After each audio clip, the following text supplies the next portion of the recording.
और BC sir के लिए भी एक बार जोरदार तालियां। जो इस सिस्टम के रचयिता है, जिन्होंने आम आदमी को खास बनाने का ठाना है, वो एक ऐसी महान शख्सियत है जिसको हम जिंदगी में कभी भी नहीं भूल सकते। नाम अशोक कुमार असावा है और चित्तौड़ डिस्ट्रिक्ट के गंगरार पंचायत समिति के साडास गांव का मैं रहने वाला हूँ। छोटा सा गांव है मेरा, और वहाँ पे मेरे फादर साहब ने काफ़ी संघर्ष किया है। एक किराने की छोटी मोटी दुकान करते हुए, चाय की गिलास बेचते हुए, ऐसे काम मेरे फादर साहब ने किया और हमें पढ़ाया लिखाया। और मैं फर्स्ट ईयर सेकंड ईयर के लिए भिलवाड़ा आ गया तो मेरे फादर साहब के पास पैसे नहीं हुआ करते थे, और हमारी टीचर बनने की एक ख्वाहिश थी कि यार टीचर बन जाएं तो अपने परिवार की दशा और दिशा सुधार सकते हैं। वो 7,500 रुपये उस समय टीचर को मिला करते थे, तो वो मेरे परिवार को बहुत अच्छा लगता था। और हमें भी ये लगता था कि हमारे पापा के पास पैसे नहीं हैं, बहुत गरीबी में हमने दिन देखे हैं, पानी में रोटी खाई हुई है हमने, कहीं सब्जी का ठिकाना नहीं हुआ करता था। उस संघर्ष से हम निकले, लेकिन मेरी सोच बड़ी थी स्टार्टिंग से। मैं सपने में भी मेरी मम्मी को बोल देता था कि मम्मी गांव में अपने मकान नहीं बनाना है, भिलवाड़ा में बनाना है। मेरी मम्मी बहुत डांटा करती थी कि यार अभी पढ़ ले लिख ले, बाद में बनाना। कभी उठ के गेट बना देता, कभी दरवाजे बना देता, शुरू से ही था। लेकिन फर्स्ट ईयर में आया और मैंने पापा को बोला कि मैं आपसे एक पैसा नहीं लूंगा, ट्यूशन पढ़ाऊंगा और मेरी पढ़ाई पूरी करूंगा। First year second year third year पढ़ाई की, काफ़ी सारे एग्जाम्स दिए, लेकिन वहाँ पे हम कहीं फिट नहीं हो पाए, क्योंकि स्वर्ण कास्ट से और 80-90 से कुछ होने वाला नहीं था।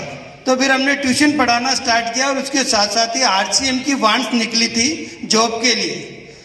तो मैंने जॉब के लिए अप्लाई किया और जॉब में मेरा सिलेक्शन हो गया, क्योंकि मैथ्स में मेरा नंबर 100 में से 98 थे।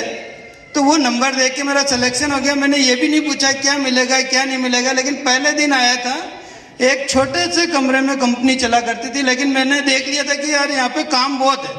कोई आदमी कंप्यूटर चला रहा है, कोई डाक पैक कर रहा है, कोई कपड़ा काट रहा है, कोई कपड़ा पैक कर रहा है, कोई फार्म बना रहा है। इस तरह के हजारों काम मैंने देखे उस छोटे से कमरे में। तो वहाँ से मैंने देखा कि यार इस कंपनी में अगर मेरे को एंट्री मिल जाती है तो बाद में कर्तव्य मैं दिखा सकता हूँ, मैं बढ़िया का लड़का हूँ। तो पहले महीने मैंने जॉब स्टार्ट किया, 1250 रुपये मेरे हाथ में आए सब। अनूप जी गौड़ साहब ने मेरी सैलरी 1250 लगाई। मैं GM साहब के रूम में चला गया और उनको बोला कि सर मैं तो बढ़िया का बच्चा हूँ, 1250 रुपये से मेरे क्या होगा। तो उन्होंने एक लाइन बताई कि आपने एक महीने में क्या क्या देखा है यहाँ पे।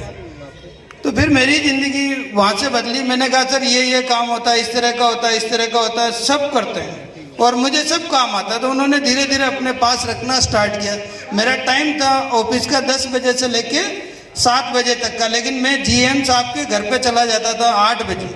वहाँ से उनके स्कूटर को साफ करता, फिर यहाँ पहुँचते, फिर ऑफिस का टाइम सब स्टाफ चला जाता। जब तक बॉस नहीं जाता था तो मैं नहीं जाता था, और जब तक GM साहब नहीं जाते थे तो हम लोग उनके साथ आए। फिर धीरे धीरे TC सर के संपर्क में आए कि यार ये बच्चा कौन सा ऐसा जो देते तो अपन कम है लेकिन काम ज़्यादा करता। और आज तक हमने एक ही काम किया कि दिया है उससे कई गुना हमने किया है, यानी जितना मिलता है उससे ज़्यादा देने की कोशिश की है, कम करने की कभी भी कोशिश नहीं की। तो वहाँ से लाइफ में टर्निंग पॉइंट आया। वहाँ से धीरे धीरे जो जिम्मेदारी, जब भी मुझे काम बोला गया, मुझे आता था नहीं आता था, मैंने कहा yes boss I can do it, I can do it, I can do it. उसको सीखता गया, भले ही मुझे बाद में नहीं आया। GM साहब को पूछता था, कभी प्रहलाद जी सर से पूछता था, वो भी मेरे सीनियर थे, उन सबसे पूछा। RCM में काफ़ी उतार चढ़ाव देखे और सर जैसी शख्सियत नहीं देखी मैंने इस RCM में।